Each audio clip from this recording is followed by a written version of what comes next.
사도행전 27장 27절부터 44절까지 좀 길지만 한 절씩 읽겠습니다.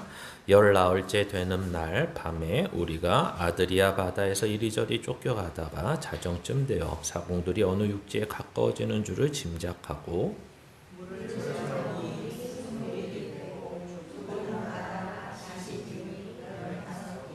암초에 걸릴까 하여 고물로 닷 넷을 내리고 날이 새기를 고대하니라.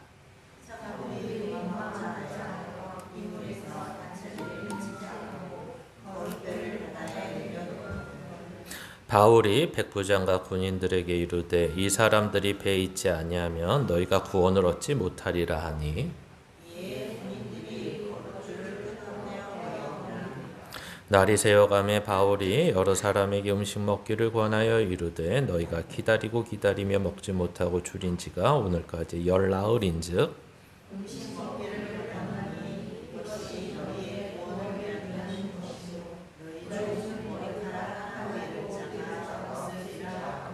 떡을 가져다가 모든 사람 앞에서 하나님께 축사하고 떼어 먹기를 시작하매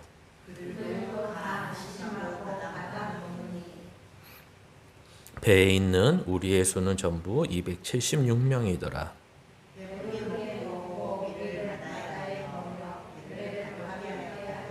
날이 새매 어느 땅인지 알지 못하나 경사진 해안으로 된 향만이 눈에 띄거늘 배로 거기에 들여다 댈 수 있는가 의논한 후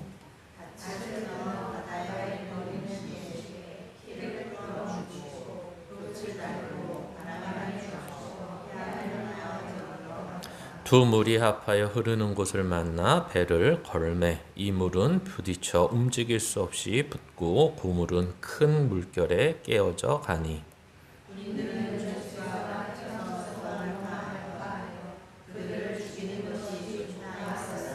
백부장이 바울을 구원하려 하여 그들의 뜻을 막고 헤엄칠 줄 아는 사람들은 명하여 물에 뛰어내려 먼저 육지에 나가게 하고 그 남은 사람들은 널조각 혹은 배 물건에 의지하여 나가게 하니 마침내 사람들이 다 상륙하여 구조되니라. 아멘. 오늘 말씀에 좀 이해를 돕기 위해서는 먼저 생각하는 게 이제 결단입니다. 우리가 은혜를 많이 얘기합니다. 하나님이 우리에게 구원서부터 구원에 이르는 데까지 은혜로 인도하시고 함께 하신다. 그래서 그 은혜라는 것은 기독교 신앙에서 굉장히 중요한 것입니다.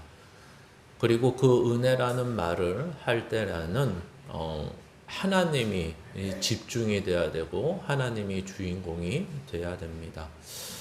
뭐 여기서 이제 중심 내용을 얘기하기 전에 잠깐 곁으로 좀 가면 하나님이 중심이 된다라는 말을 우리는 좀 이해를 해야 되는데 우리가 이제 찬양을 듣든 뭐 CCM 가사 내용을 보든 또는 성경의 내용을 보면 사람들이 어디에서 위로를 제일 많이 받을까라고 했을 때 자기를 위로할 때, 자기가 위로되는 가사가 있을 때, 당연히 그때 위로를 받습니다. 뭐 예를 들면 CCM이 아니더라도 뭐 우리가 대중가요에서도 뭐 아시는 분은 아시지만 뭐 한숨이라는 노래 같은 가사도 보면 그 가사 내용이 자기 얘기 같고 또 자기의 인생 속에서 그래 나도 잘 살고 있는 거야 누가 이렇게 위로를 해주고 다 그렇게 사는 거야 라고 하면 오히려 그렇게 되는 것이 위로가 많이 됩니다. 근데 이제 믿음을 가졌다는 것은 이보다 소위 말해서 아주 이제 크다 또는 다른 차원이다 이런 거죠. 뭐 아시다시피 아무리 내가 그런 식으로 위로를 받더라도 실제 삶에서 그것이 나에게 가져다 주는 것이 뭐냐라고 했을 때 특별한 게 없습니다. 그냥 말 그대로 그래 이렇게 사는 거야 뭐 이런 거지. 그래 나도 한숨 쉬고 또 내일을 사는 거야 정도입니다. 그러나 여기에서 이제 믿음이라는 게 붙여지고 진리라는 것이 붙여지면 금방 말씀드린 것처럼 하나님이 집중이 되고 중심이 돼야 되고 우리는 거기에 대해서 하나님을 믿는 것입니다. 그러니까 우리는 원래 이렇게 나에 대해서 위로를 받을 때 이게 시간이 더 가고 잠깐 생각을 조금 더 하면 뭐가 되냐면 금방 말씀드린 거죠. 나에 대한 위로가 어떻게 라는 거죠. 아무것도 변화될 거 없고 잠깐 내 마음의 위안을 받고 내 생각 속에 잠깐 힘들었던 생각을 바꾸는 정도지 이것이 전적으로 어떻게 되는 것 자체가 없습니다.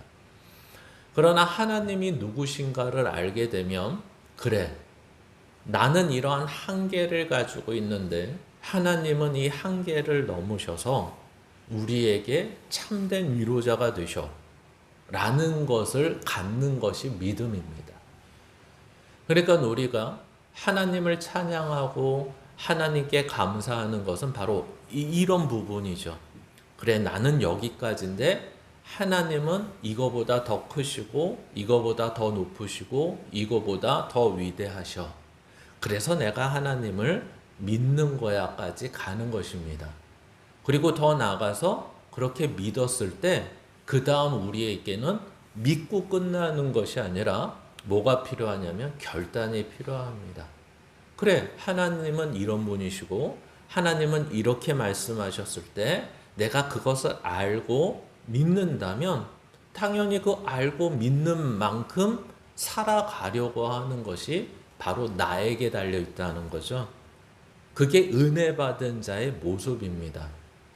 소위 말해서 은혜를 받고 하나님이 누구신지도 알고 하나님을 믿는다면서 다시 세상에 돌아와서는 그 믿는 자의 결단과 모습이 없어.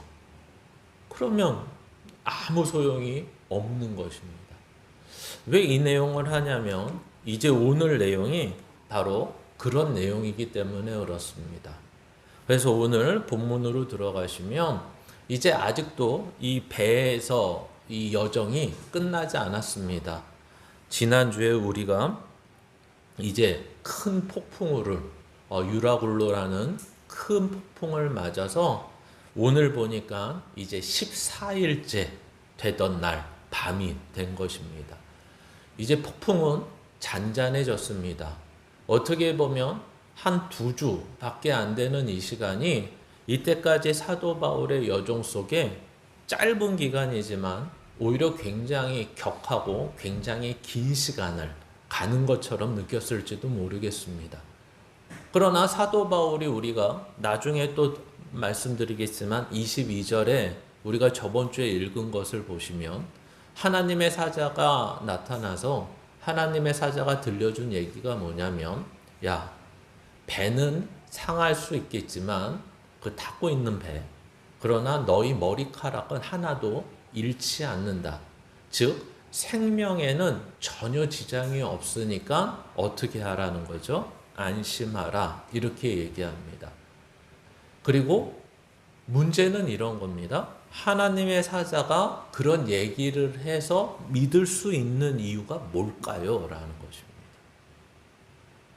만약에 이때 휴대폰이 있어서 휴대폰이 터져서 제가 우리 성도가 이렇게 어려움을 겪는 배에 타고 있는데 저한테 전화했습니다. 목사님, 이렇게 폭풍우가 치고 어려운데 어떻게 될까요? 저 죽는 거 아닙니까? 그래서 제가 전화를 받고 집사님 안심하십시오.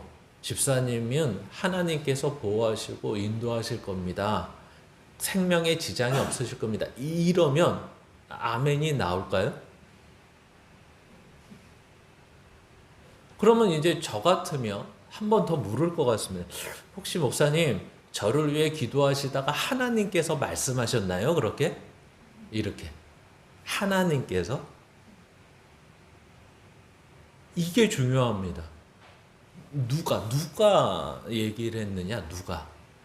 제가 아무리 나을지어다, 고쳐질지어다, 죽지 않고 생명이 보존될지어다, 100번을 얘기해도 그것을 할 수 있는 능력과 힘이 저에게 없다는 거죠. 그러니까 아까 질문처럼 이렇게 물어야 되죠. 목사님 혹시 하나님께 기도하셨을 때, 저를 위해 기도하셨을 때 하나님이 그렇다고 하시던가요? 이렇게. 그러니까 원래는 목사한테 전화하지 말고 어떻게 해야 되는 거죠? 그걸 처해 있는 자신이 하나님 앞에 기도를 하시고 하나님의 음성을 듣고 하나님의 응답을 듣는 게 가장 좋겠죠. 오늘 하나님의 사자라고 표현하는 22절의 이유가 뭔지 아시겠죠? 이 사람이 이 하나님의 사자가 어떤 음성과 어떤 형태가 있었는지 모르겠지만 그 존재가 와서 이렇게 얘기하는 거잖아요. 하나님이 이렇게 얘기하는 것입니다. 하나님이 배는 부서지더라도 너와 함께 있는 너와 너 사람들은 살려주시겠대. 생명엔 지장이 없으시겠대. 이렇게 얘기하는 것입니다. 이것이 제일 중요한 것입니다. 왜? 하나님은 그렇게 말만 하시는 분이 아니라 하나님은 그렇게 말씀하셨을 때 그것을 지키시고 그 믿음대로 할 수 있는 분이기 때문에 그렇다라는 것을 말씀하고 있는 것입니다. 그러나 이제 문제는 이 말이 먹히냐는 거죠. 사도 바울이 예를 들어서 어떤 사람들한테 더 설명할 때 금방 얘기한 것처럼 바울, 죄인 바울, 당신이 지금 괜찮다고 했는데 당신은 그것을 어떻게 증명할 수 있습니까? 그러면 사도 바울이 할 말은 뭐밖에 없죠? 제가 믿는 하나님이 그렇게 하신답니다. 제가 믿는 하나님이. 근데 문제는 바울이 믿는 하나님이지 그 주변에 있는 275명이 믿는 하나님일까요? 그렇지 않다라는 것입니다.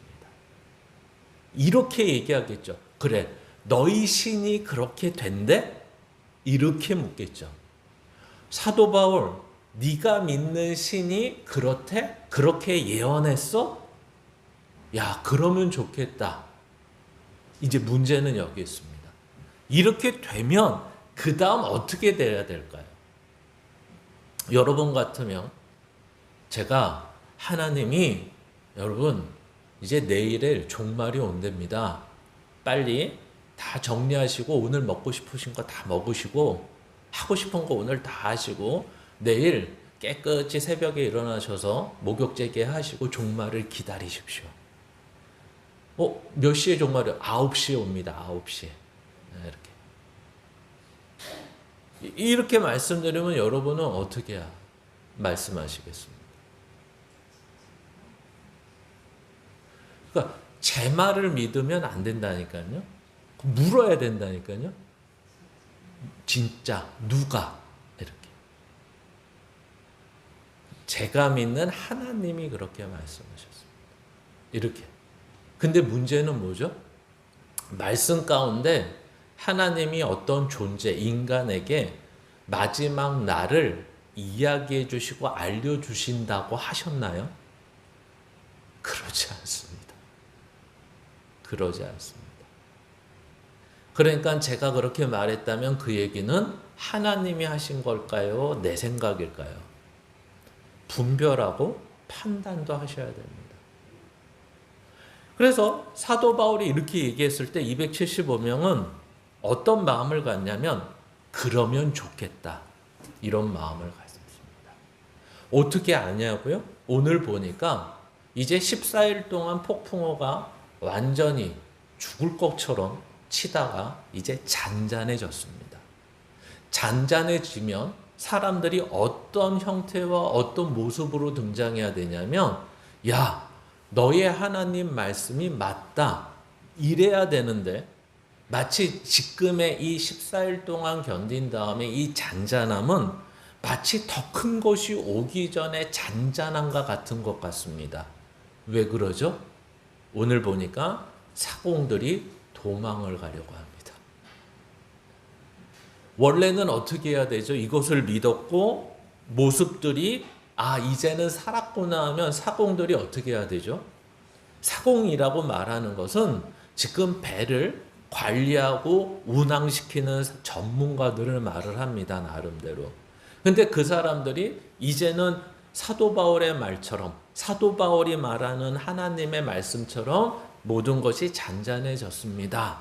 이제 안심하십시오. 이렇게 광고를 하고 이런 소리를 내면서 이제 우리 조금 있으면 육지를 찾아보고 육지를 찾으면 배를 댈 테니까 이젠 안심하셔도 됩니다. 이래야 되는 사람들이 어떻게 하고 있다고요?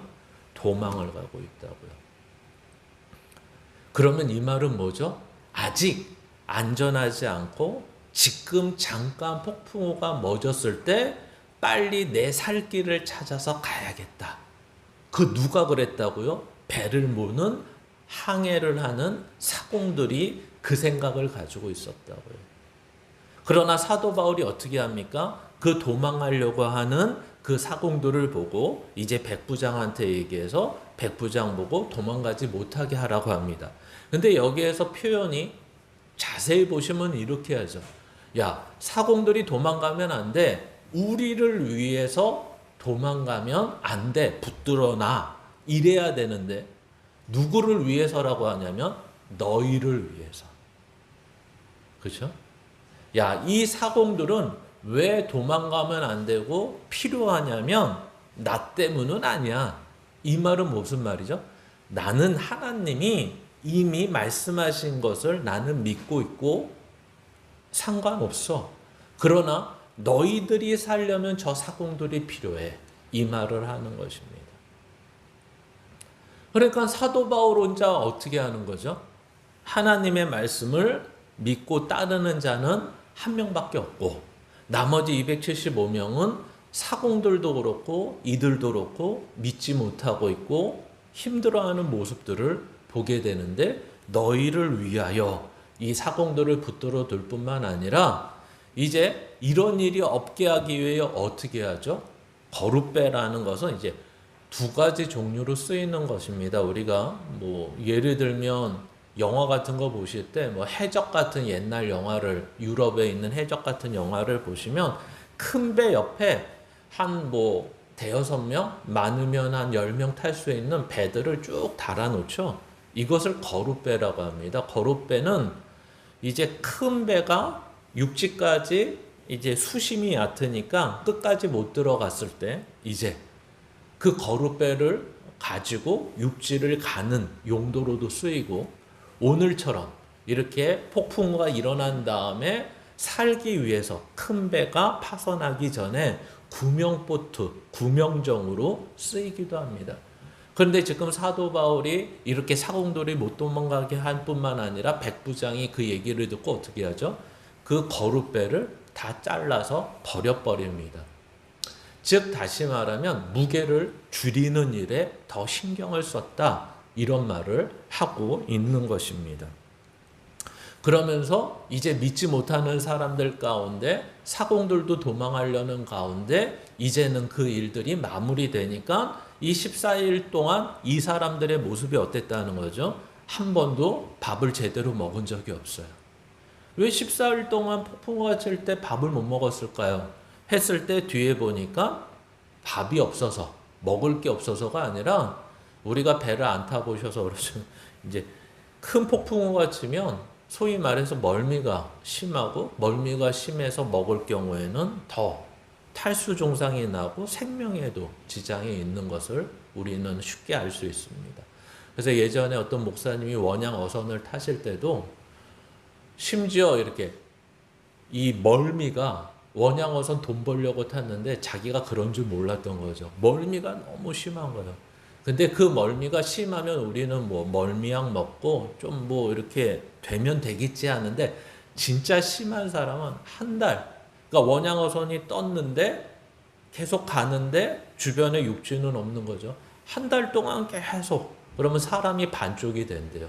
그리고 탈수 증상이 일어나고 그러다 죽는다는 겁니다.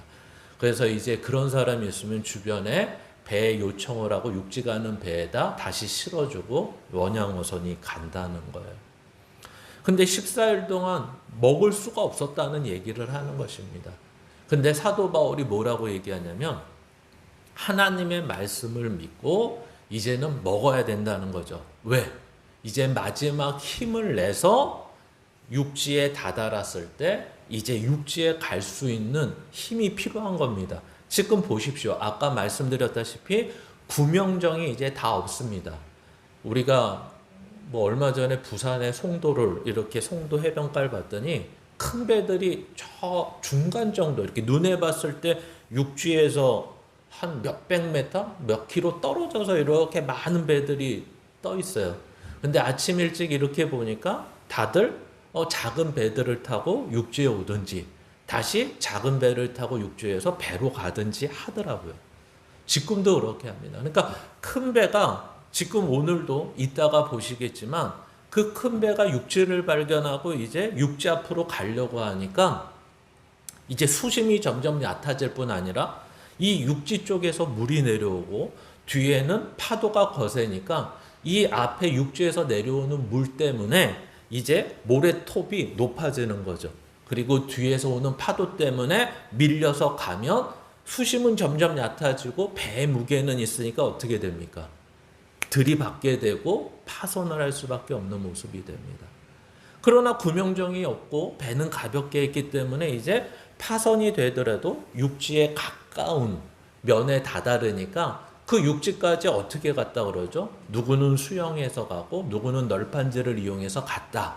그러니까 최소 몇백 미터에서 한 1, 2km 되는 거리를 이렇게 가야 되기 때문에 여러분 한 2, 3일만 굶어도 힘드시잖아요. 근데 14일 동안 굶고 이제 체력을 보강해서 마지막 힘을 발휘하게 하기 위해서 이렇게 하고 있다는 것을 성경이 이야기하는 것입니다.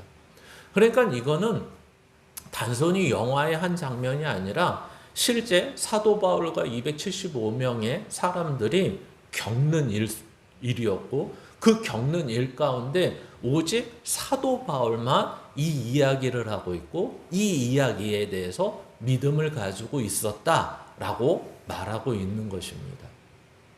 근데 왜 다른 사람들은 이 믿음에 대해서 이 말씀에 대해서 믿지를 못했을까라고 했을 때 우리는 믿으려면 뭐가 바뀌어야 될까요? 우리가 믿는다고 했을 때 하나님을 아는 게 중요할까요? 아니면 내 삶이 상황이 변화되는 게 중요할까요? 답은 1번인데 현실은 2번입니다. 이게 뭐죠? 하나님을 믿습니다 라고 하면 상황이 바뀌지 않아도 하나님이 그렇게 하시겠다 하면 어떻게 해야 되죠? 믿어야죠, 당연히. 근데 하나님은 살려주시겠다고 했는데 상황을 보니까 어때요? 이거는 가망이 없어요. 그러니까 우리는 믿음을 가지고 세상을 변화시키지 않습니다. 우리는 믿음을 가지고 자꾸만 세상을 변화시키려는 사람이 많았죠. 옛날 십자군 전쟁부터 해가지고 왜요? 예수 안 믿는 사람은 다 죽여야 된다는 거 아닙니까? 아주 극단적으로 십자군 얘기를 하면. 그러니까 아직도 우리는 믿음을 가지고 뭘 하고 싶어 하냐면 세상을 변화시키고 싶어요. 믿음을 가지고 다른 사람을 변화시키려고 해요. 그런 경우는 없습니다. 믿음을 가지고 누가 변화돼야 되냐면 내가 변화돼야 되고 믿음을 가지고 끝까지 우리는 그것을 가지고 바라보는 시각을 우리는 배워야 됩니다. 그러니까 즉 다시 말하면 사도 바울은 지금 이 상황 속에서 아무것도 변한 게 없고 자기의 말을 믿어주는 사람도 없고 믿어주는 사람도 없는데 자기는 그 앞에서 하나님이 말씀하신 것을 계속해서 말해줘야 되고 그 말해주는 데 있어서 도움을 줘야 되는 사람으로 등장하고 있습니다. 그런데 사람들은 거기에 대해서 믿지 못할 뿐만 아니라 현재는 대항도 못하죠. 왜 대항을 못하냐면 지금 상황에서 아무도 대안이 없고 어떻게 하면 내가 살 수 있나 밖에 고민하는 사람밖에 없다는 것입니다.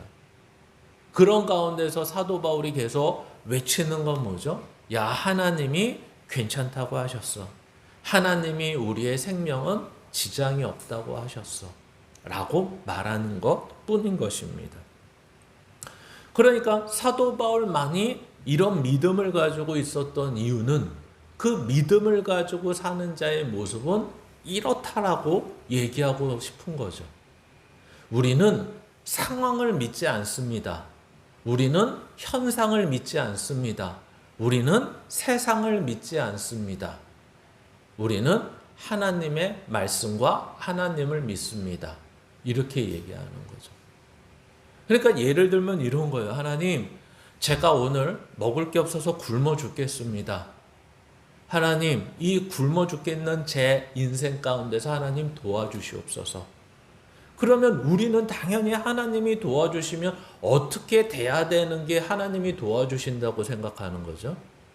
만약에 내가 거지 생활을 하면 그 거지통 속에 돈이 딱 떨어져야죠. 그렇죠? 요즘엔 동전이 떨어지면 안 되죠. 이렇게 지폐가 하나 딱 떨어져야죠. 그리고 내 삶에 돈이 없다고 하나님 굶어 죽겠다고 거지가 아닌데 살고 있으면 내 통장의 잔고가 채워져야죠. 누군가가. 아니면 길 가다가 로또를 주셨는데 목사가 자꾸만 눈에 그게 들어오네요. 오늘 아침에 나오기 전에 이렇게 뉴스가 하나 탁 클릭했는데 요번 로또가 20억이래요. 1등이. 다들 이런 건 감동하시잖아요. 이렇게 주셨는데 아니면 뭐 가끔 그런 거 있잖아요. 어느 식당 가면 뭐 이벤트로 로또 한 장씩 주고 이걸 그냥 아무 생각 없이 받아놨는데 주머니에 보니까 뭐 20억이더라. 이러면 얼마나 좋겠어요. 그러면 하나님의 살아계심을 믿겠습니까? 안 믿겠습니까? 근데 하나님은 그런 식으로 안 하신다니까요. 하나님 힘듭니다. 제가 굶어 죽게 생겼습니다. 하나님 도와주세요. 그러면 하나님이 뭐라고 하시냐면 너 이것 때문에 굶어 죽지 않아. 이렇게 말씀하시는 거예요. 그러면 그 굶어 죽지 않아 라고 말씀하셨을 때 내 마음속에는 야, 하나님이 이제 나에게 돈을 주시든지 뭘 풍족하게 해주시겠구나 하는 거죠. 근데 그렇게 하지 않으시고 이틀 3일 굶기세요. 왜? 이래서 안 죽는가 나를 가르쳐 주시죠. 야, 지금 죽을 것 같은데 이틀 되고 3일 되니까 그래도 괜찮구나. 이걸 가르쳐 주신다니까요. 그리고 그 다음에 어찌저찌 해서 먹게 되는 경우가 생깁니다. 그러니까 즉시 응답하시거나 즉시 내 상황과 환경을 변화시켜 주는 것이 아니라 하나님이 상황과 환경은 변화시켜 주지 않는데 하나님의 말씀이 문제가 되거나 하나님의 말씀이 취소되는 경우나 하나님의 말씀이 이루어지지 않는 경우는 없다. 이렇게 되는 것입니다. 그러니까 우리들은 이 바울이 이때까지 그 폭풍이 14일 치는 동안 바울의 마음은 어땠을까요? 여러분, 한 이틀 지나고 3일 지나고 하나님은 문제가 없다라고 하십니다. 너희 생명에는. 4일 지나고 14일 동안 폭풍으로 모든 것이 아수라장이 되고 그 폭풍우 가운데 이제는 기진맥진해서 먹을 힘조차 없는 사람들의 모습을 보십시오. 어떨 것 같습니까? 야, 너네 하나님 말씀이 맞아? 야, 괜찮다고 하는데 이게 맞아? 이게 맞아? 그래서 사공들은 도망가는 것이고 사람들은 거기에 대해서 아무런 해답을 낼 수 없는 것입니다. 그래서 우리가 마가복음 9장 23절을 제가 한번 앞에서 읽어보시면 예수께서 이르시되 할 수 있거든이 무슨 말이냐? 믿는 자에게는 능히 하지 못할 일이 없느니라. 이 말이 어디서 나오는 거냐면 이제 예수님이 이제 변화산에서 이제 새 제자를 데리고 갔다가 내려오는 가운데 이제 남은 제자들이 귀신 들린 아이를 데리고 온 아빠에게 항의를 받고 있는 것입니다. 그때 예수님 스승이 등장하니까 이 귀신 들린 아버지가 이 스승인, 이 제자들의 스승인 예수님에게, 아니 도대체 당신의 제자들은 이렇게 열심히 기도하고 열심히 내 귀신 들린 아이를 위해서 했는데 귀신을 쫓아내지 못하고 있습니다. 도대체 이게 무슨 일입니까? 라고 하는 내용입니다. 그때 예수님이 이렇게 말씀하시는 것입니다. 요전에 그래서 내가 고쳐주겠다. 예수님이 이러는 거죠. 그랬더니 이 사람이 하는 말이 뭐라고 얘기하냐면, 이 아버지가, 아니 당신의 제자들도 못 쫓고 그럼 당신은 고칠 수 있습니까? 쫓아낼 수 있습니까? 할 수 있거든 해 주십시오. 이렇게 되는 거예요. 질문이 어떻게 된다고요? 아버지가 예수님에게 할 수 있거든 해 주십시오. 이걸 왜 강조를 하냐면, 이 앞에 내용을 안 얘기하고 딱 요 얘기를 하면 이 믿음이라는 주체, 믿음이라는 주어가 누가 되냐면 내가 됩니다. 내가. 그렇죠? 근데 앞에 금방 말씀드린 아버지가 뭐라 그랬다고요? 할 수 있거든 해달라고 합니다. 이 사람은 믿음이 있습니까? 없습니까? 즉 다시 말하면 예수님이 이 귀신 들린 아들의 안에 있는 귀신을 쫓아줄 수 있다는 그 예수님에 대한 능력과 믿음에 대해서 알고 이해하고 믿고 있습니까? 안 믿고 있습니까? 안 믿고 있습니다. 그냥 소문 듣고 왔는데 제자들은 역시 형편이 없고, 그 다음 이 스승인 예수가 와서 얘기를 하다 보니까 해보십시오. 나는 당신이 어떤 사람인지 소문만 듣고 왔지 당신을 믿는 건 아닙니다. 그러나 할 수 있거든 해보십시오. 라고 했을 때 그 대답이 바로 이런 것입니다. 믿는 자에게는 능히 하지 못할 일이 없다. 라는 말은 주어가 누가 아니에요? 이 아버지가 아니에요. 아버지가 믿어서 해결해 주는 것이 아니라 이 믿는 자에게는 이라고 말하는, 그분이 누군지 아는 자에게는 이런 거예요. 그래서 주어가 바로 예수님이신 거예요. 이 믿음의 주체, 믿음이라는 건 대상에 관한 내용이라고 성경은 이야기하고 싶은 거죠. 그래서 우리가 믿는 하나님이 이런 하나님입니다. 그래서 사도 바울은 상황과 형편이 바뀌지 않습니다. 14일 동안 폭풍우가 치는데 사도 바울이 예전에 예수님이 하신 것처럼, 아니면 딱 일어나서 뭐 하면 되겠습니까? 폭풍아 잠잠하라. 이러면 왜 안 하죠? 이런 걸? 사도 바울 정도 되면 해줘야 되는 거 아니에요? 안 한다니까요. 안 하는 이유가 뭘까요? 안 하는 이유. 너무 정신이 없었을까요? 우리는 자꾸만 이러잖아요. 그래, 말씀을 보니까 예수님은 이렇게 했어. 예수님은 저렇게 했어. 그래서 자꾸만 그것을 따라 하려고 그러고, 그것을 따라하면 그대로 되는지 안다니까요. 근데 오늘 하나님의 사자가 뭐라고 얘기했냐면, 들어보시면 배는 파선이 될 수 있는데, 배는 망가질 수 있는데 너희 목숨은 지장이 없어. 이랬다니까요. 근데 한 일주일 지나서 사도 바울이 벌떡 일어나더니 예수 그리스도의 이름으로 명하노니 배 폭풍아 잠잠해져라. 이러면 될까 안 될까요? 사도 바울 입장에서는. 그러면 그게 뭔 거예요? 하나님의 사자가 말한 것을 믿지 못하는 거예요. 여러분이 희귀병에 걸리시거나 중병에 걸리셨을 때 우리는 이렇게 사도 바울처럼 기도를 했더니, 또는 기도 안 하더라도 하나님의 사자가 나타나셔서 또는 음성으로 뭔가 들려주셨다. 요즘엔 그런 일이 별로 없어요. 그럼 요즘에는 어떻게 알죠? 말씀을 알아요. 우리가 힘들고 어렵고 중병에 걸리고 희귀병에 걸렸을 때 하나님은 그것을 통해서 우리를 자라게 하시고 하나님을 바라보게 하시고 하나님을 의지하게 하시고 하나님을 찾게 하시기 위해서 이런 어려움을 주셨다는 걸 이제 말씀 안에서 다 알았어요. 그런데도 우리는 뭐하고 싶죠? 이 병이 길게 가. 고통이 너무 심해.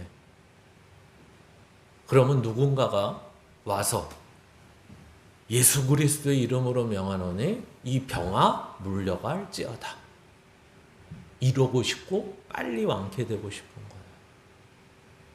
성경은 이런 것을 믿음이라고 하지 않는다는 거예요. 그것을 하나님은 이것으로 인해서 내 믿음을 더욱더 자라게 하실 겁니다.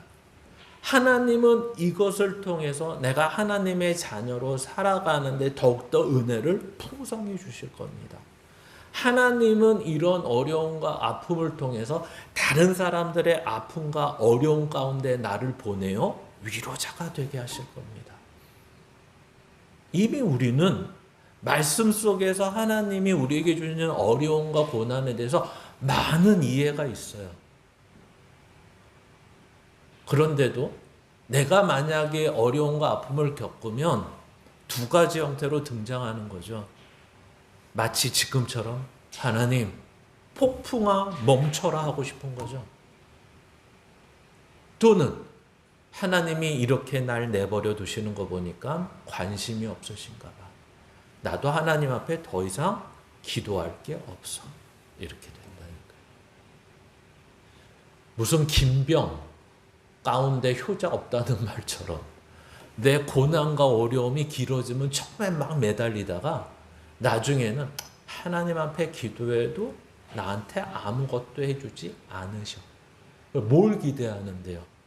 로또가 되거나 아니면 아프지 않게 하거나 아니면 기적을 맛보게 하는 것이 우리들에게도 아주 당연시하게 들어와 있는 우리의 믿음에 대한 오해가 있다는 것입니다.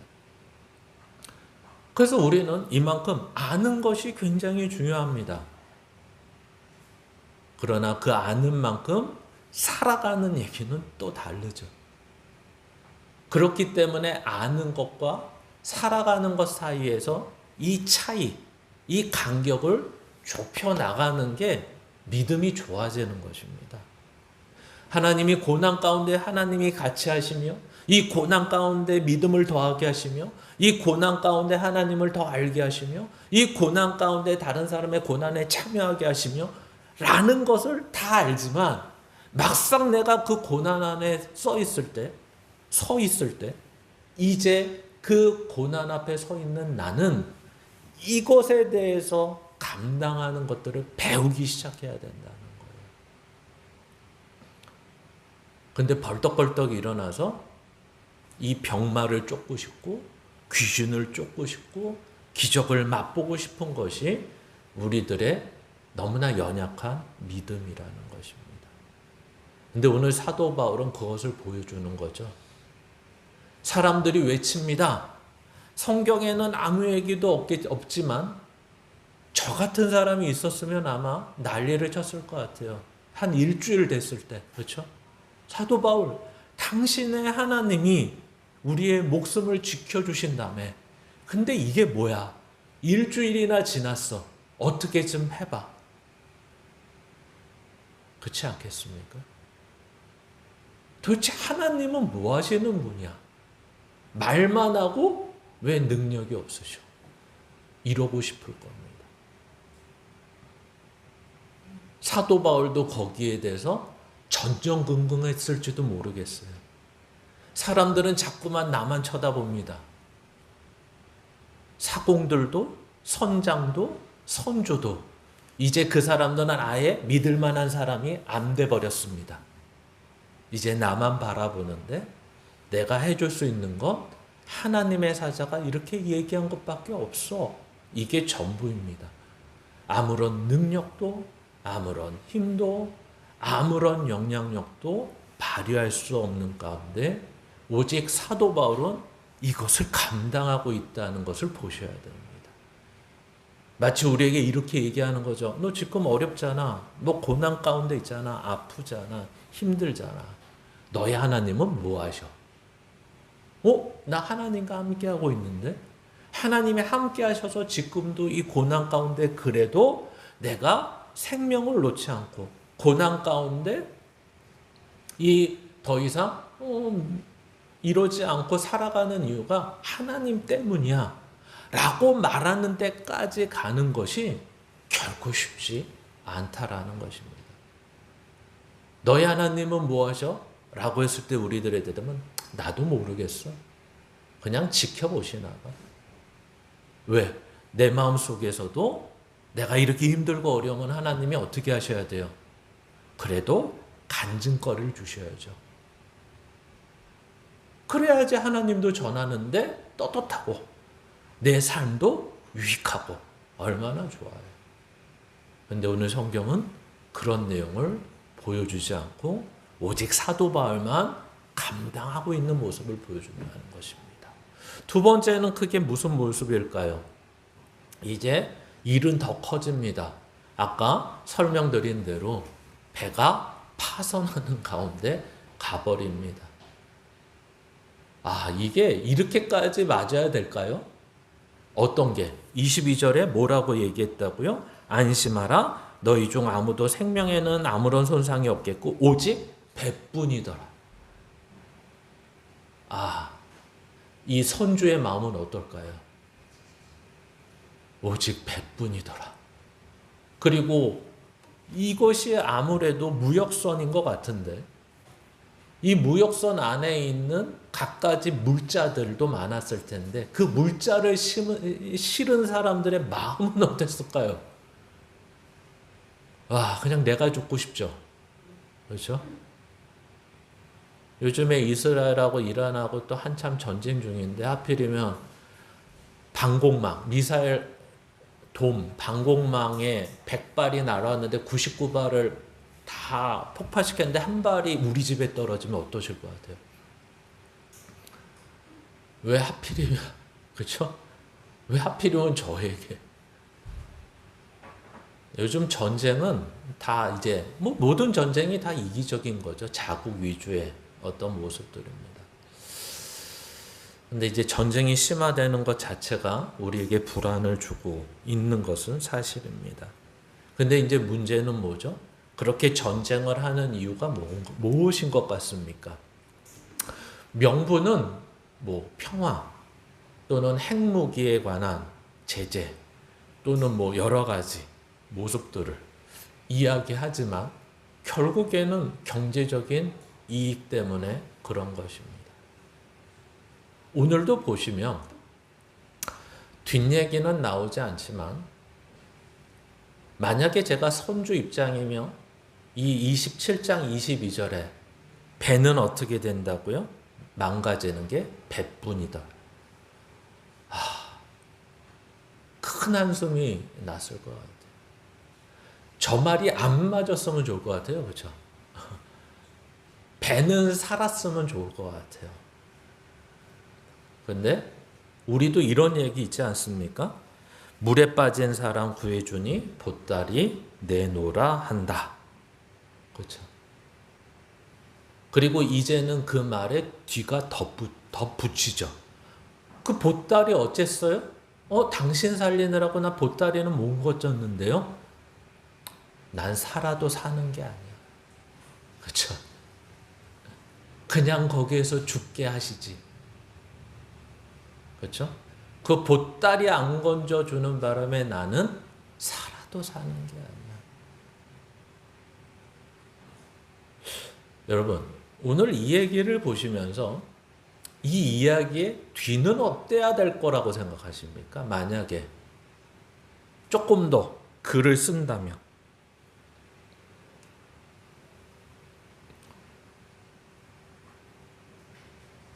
해피엔딩이니까 우리가 볼 땐 그렇죠. 죽을 수밖에 없는데 살았다니까요. 그러면 뒷이야기는 뭐가 돼야 돼요?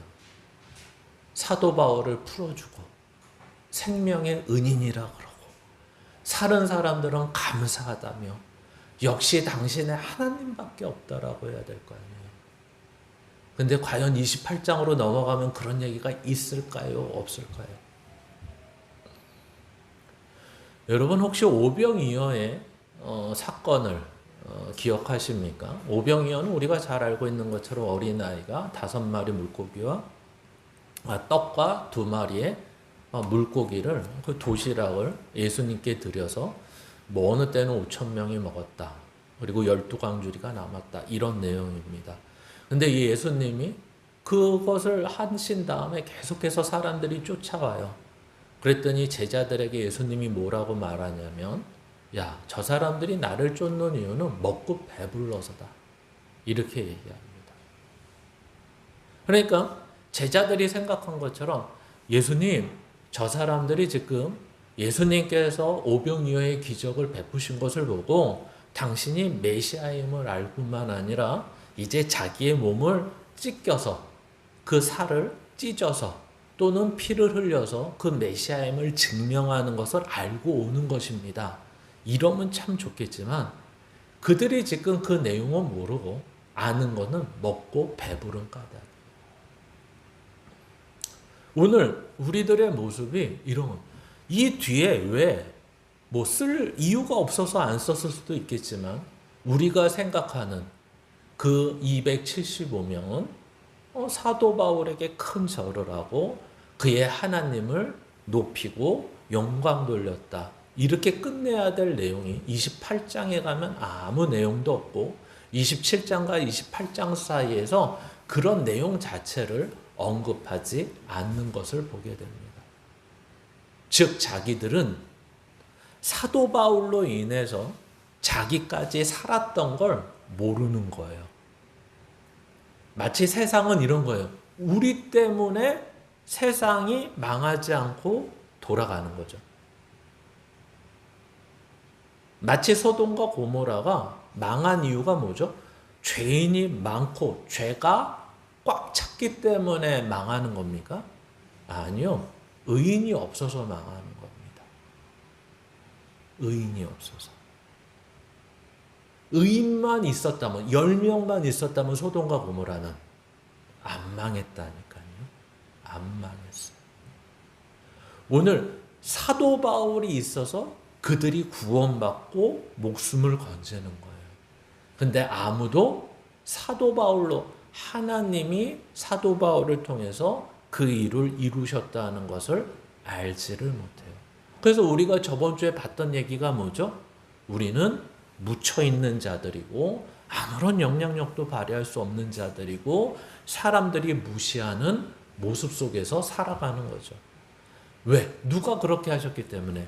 예수님이 그러셨잖아요. 예수님이 오셔서 십자가를 지시는 것을 그것을 보고 메시아임을 알고 우리를 구원하는 것을 안 사람은 단 한 명도 없어요. 왜 그러죠? 모두가 죄인이기 때문에 그렇습니다. 그러니까 우리가 좋아하는 말 있잖아요. 우리만 알아요. 우리만. 우리만 알아. 근데 우리는 우리만 아는 것을 다른 사람도 다 알았으면 좋겠죠. 근데 몰라요. 오직 하나님이 그들에게 은혜를 주시고 믿음을 주셔야지만 이것이 하나님이 하시는 일인지 안다는 거죠. 그러나 더 재밌는 것은 여기에서 보시면 이런 거예요. 앞에가 아니라 앞에 한번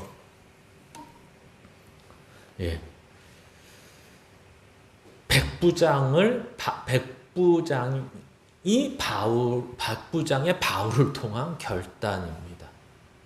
여러분 275명이 하나님께서 살려주신 자들이지만 특별히 여기에서 보면 왜 살려주냐고 했을 때 바울 때문에 살려줬다는 거 아닙니까? 근데 그 275명 중에 죄수가 몇 명인지 모르겠지만 이 죄수들은 누구 때문에 살았다고 성경이 분명히 얘기하죠. 백부장이 살려줬지만 백부장이 왜 살려주죠? 바울이 죽을까봐 다른 죄수도 살려줍니다. 여러분 지금 이 폭풍 후 14일 또는 여기에서 파손될 때까지 며칠 거의 3주 가까이를 배에서 죽을 뻔했던 사람들이 이제 육지를 발견하고 널빤지나 수영을 통해서 갑니다. 여러분이 죄수라면 이 기회가 어떤 기회겠습니까? 탈출할 기회겠죠.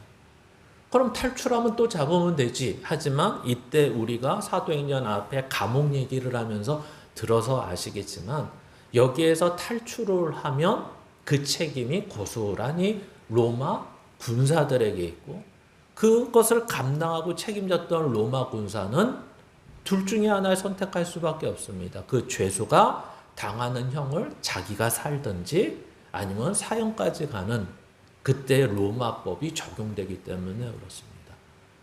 그러니까 백부장은 지금 굉장히 나름대로 어려운 결단을 하는 것입니다. 근데 왜 하죠?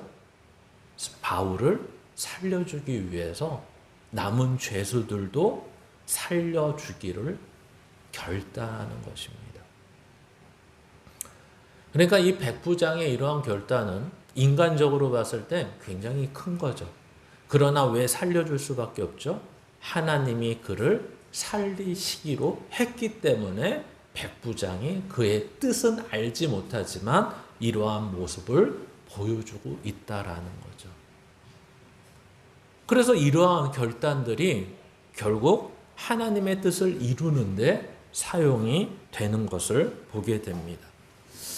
그래서 여기에서 우리가 뒷장을 넘어가면 이런 얘기인 거죠. 아까 이미 얘기한 것처럼 그러나 모든 것을 잃은 사람, 그러나 생명을 얻은 사람, 이게 바로 우리들의 모습인 것입니다.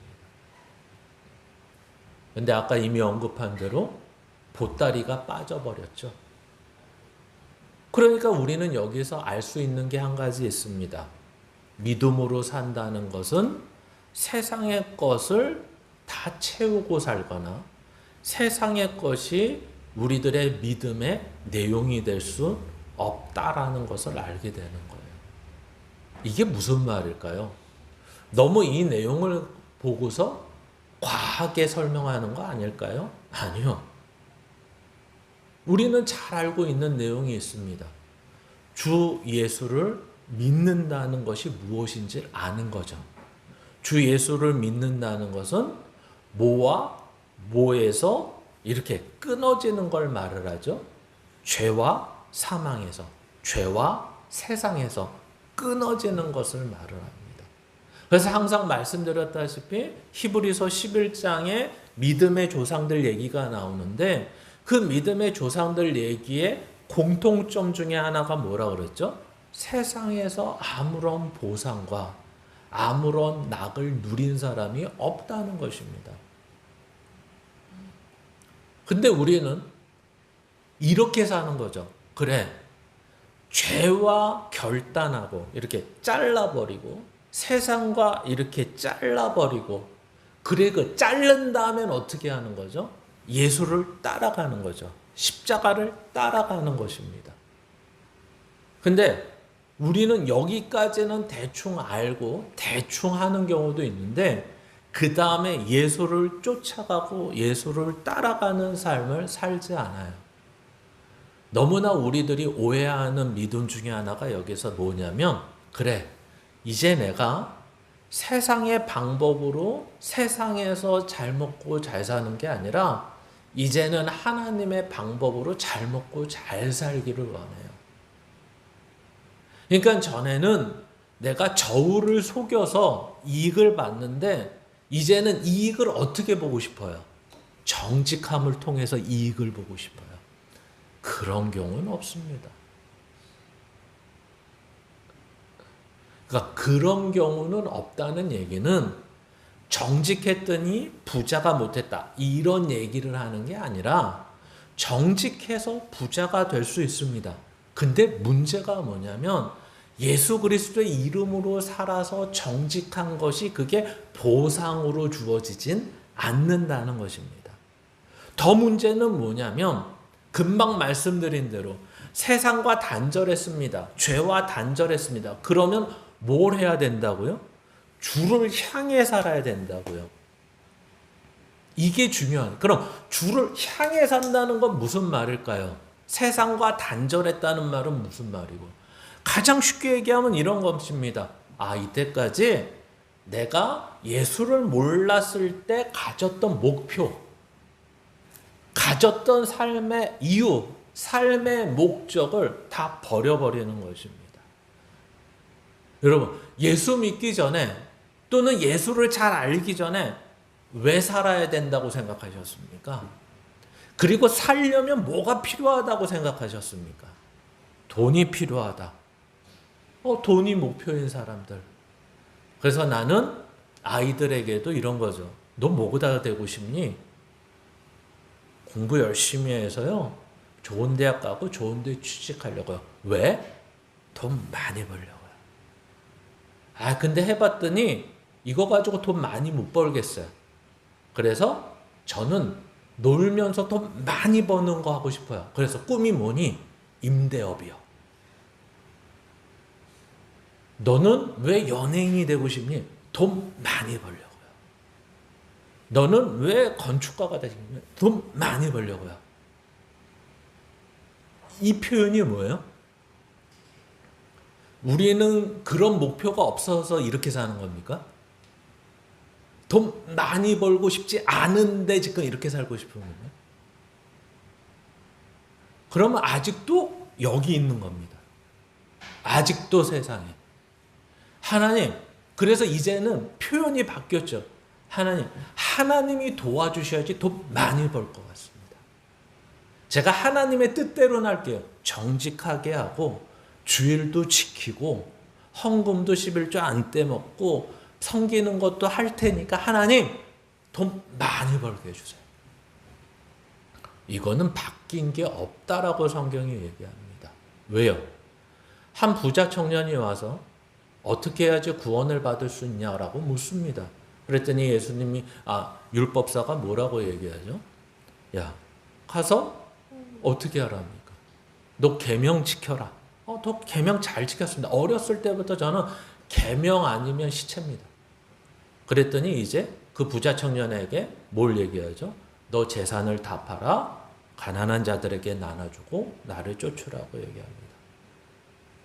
그럼 우리가 자칫 잘못 이해를 하면 그 부를 가지고 있다는 게 예수를 쫓는 것에 문제가 됩니까? 그렇지 않습니다.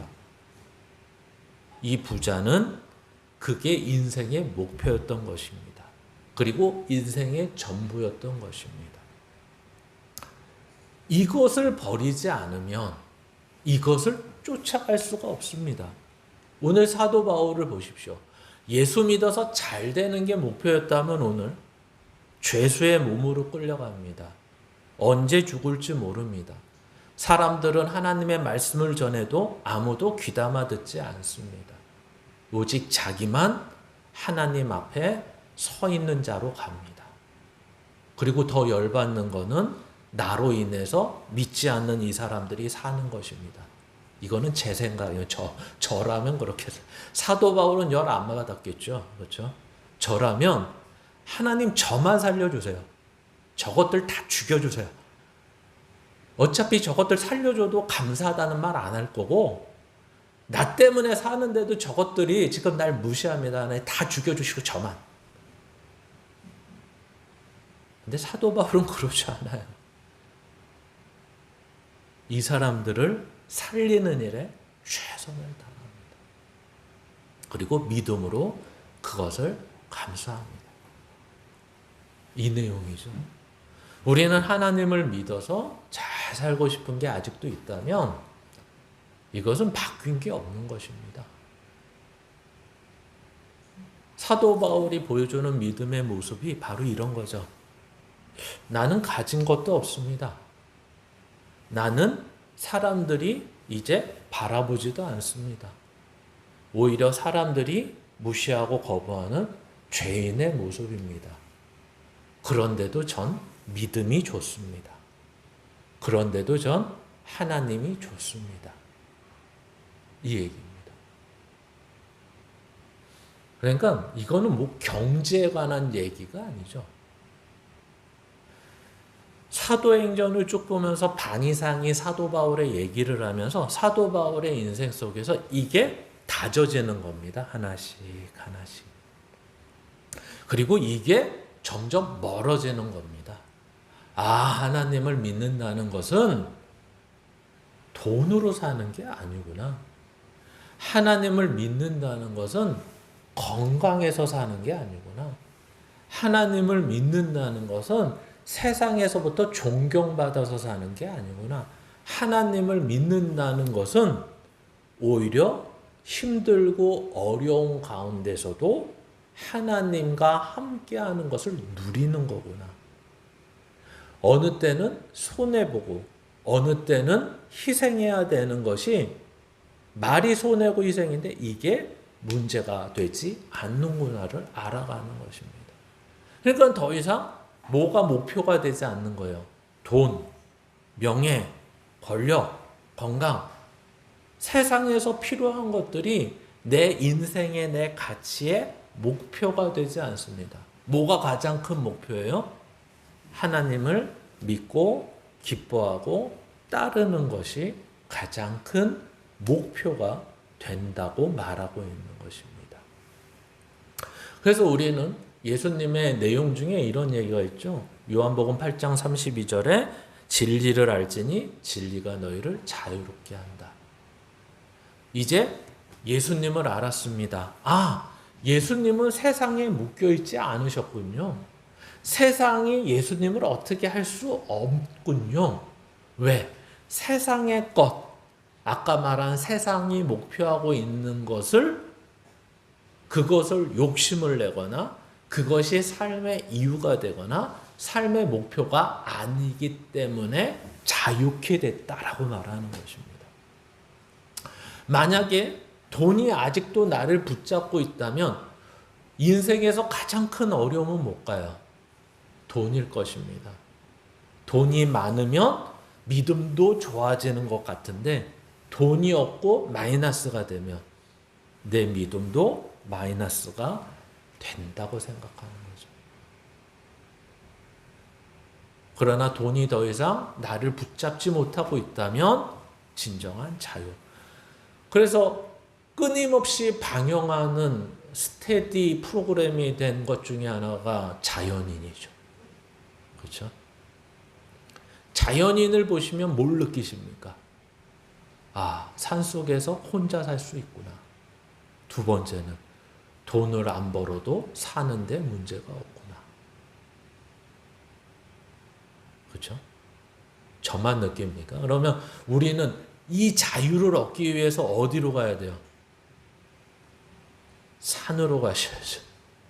근데 우리는 이 자유를 이미 얻었다고 하면서 산으로 갈 필요가 없다라고 합니다. 왜? 진리가 우리를 자유케 하니까.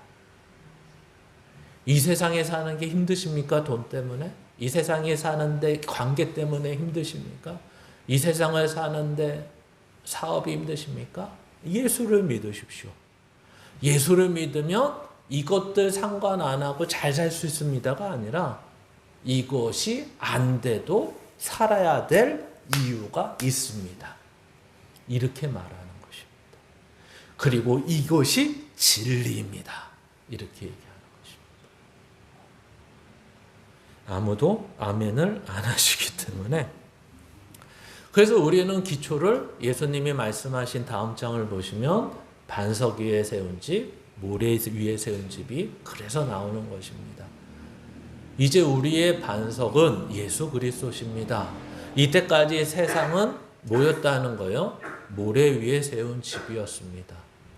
그래서 반석 위에 세운 집은 말씀을 듣고 행하는 자라고 말하고 모래 위에 세운 집은 말씀을 듣고 행하지 않은 자라고 말하는데 이것은 이제 해석이 필요합니다. 말씀을 기초로 하여 살아간 자, 말씀을 기초로 하지 않고 살아간 자라고 해석을 해야 되는 것입니다. 그러니까 말씀을 들었는데 행하지 않았다가 아니라 항상 전에도 얘기했다시피 이 말씀과 이 행함이 가로 안에 같이 있고 뒤에 안 했다가 이 두 개를 한꺼번에 설명하는 것입니다. 그러니까 이것을 말씀을 듣고 행하지 아니한 자가 모래 위에 세운 집인데 이 말씀을 듣고 행하지 않았다는 말을 풀어서 쓰면 말씀을 기초로 해서 말씀을 근거로 해서 행하지 아니했다. 그러면 어떻게 행했는데요? 내 생각대로 세상이 얘기하는 대로 살았다. 이게 어떤 집입니까? 어디에 세운 집입니까? 모래 위에 세운 집입니다. 그러니까 우리의 신앙은 뭘 기초로 해야 된다는 거죠? 예수 그리스도 하나님의 말씀을 기초로 하여 그 기초 가운데 집을 세울 때만 무너지지 않는 진리의 내용이 된다라는 것입니다. 마지막으로 시편 31편 한번 보시겠습니다. 다 같이 찾겠습니다.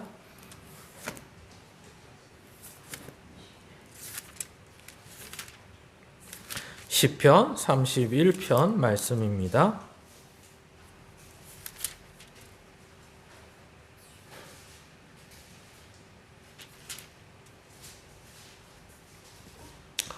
제가 읽을 때 눈으로 한번 보시기 바랍니다. 31편 1절 여호와여 내가 주께 피하오니 나를 영원히 부끄럽게 하지 마시고 주의 공의로 나를 건지소서. 우리가 딱 봐도 알겠죠. 지금 고난 가운데 있는 다윗이 주 여호와 하나님 앞에 기도하고 있는 내용입니다. 그러면서 우리가 잘 알고 있는 2절과 3절의 내용을 말합니다. 나의 구원의 산성이 되어주시고 주는 나의 반석과 산성이시니 그러므로 주의 이름을 생각하셔서 나를 인도하시고 지도하소서. 그들이 나를 위하여 비밀이 친 그물에서 빼내소서. 주는 나의 산성이시니이다. 근데 이렇게 기도했는데 과연 하나님이 그 기도에 응답하셨을까요? 아니요. 어려움과 아픔을 겪습니다. 그러면서 14절로 가보겠습니까? 여호와여 그러하여도 나는 주께 의지하고 말하기를 주는 내 하나님이시라 하였나이다. 그래서 말씀하시죠. 그러하여도 이 고통에서 내가 기도한 대로 건져주시지 않는데도 나는 내 하나님임을 믿습니다. 15절에 나의 앞날이 주의 손에 있사오니 내 원수들과 나를 핍박하는 자들의 손에서 나를 건져주소서. 이제 기도의 내용이 바뀝니다. 저들이 나를 어떻게 할 수 있는 것이 아니라 오직 앞날이 누구의 손에 있다고요? 주의 손에 있습니다. 그리고 19절로 가보겠습니다. 주를 두려워하는 자를 위하여 쌓아두신 은혜 곧 주께 피하는 자를 위하여 인생 앞에 베푸신 은혜가 어찌 그리 큰지요. 주께서 그들을 주의 은밀한 곳에 숨기사 사람의 꾀에서 벗어나게 하시고 비밀이 장막에 감추사 말다툼에서 면하게 하시리이다. 여호와를 찬송할지어다. 견고한 성에서 그의 놀라운 사랑을 내게 보이셨음이로다. 내가 놀라서 말하기를 주의 목전에서 끊어졌다 하였사오나 내가 주께 부르짖을 때 주께서 나의 간구하는 소리를 들으셨나이다. 분명히 원수들이 어떻게 제압을 당했다든지 재지지 않았는데도 하나님이 그 모든 원수의 손에서 결국 건지시는 것을 알게 됩니다. 근데 그 건지시는 모습이 내 뜻과 내 방식이 아니라 하나님의 방식과 하나님의 뜻대로 건주십니다.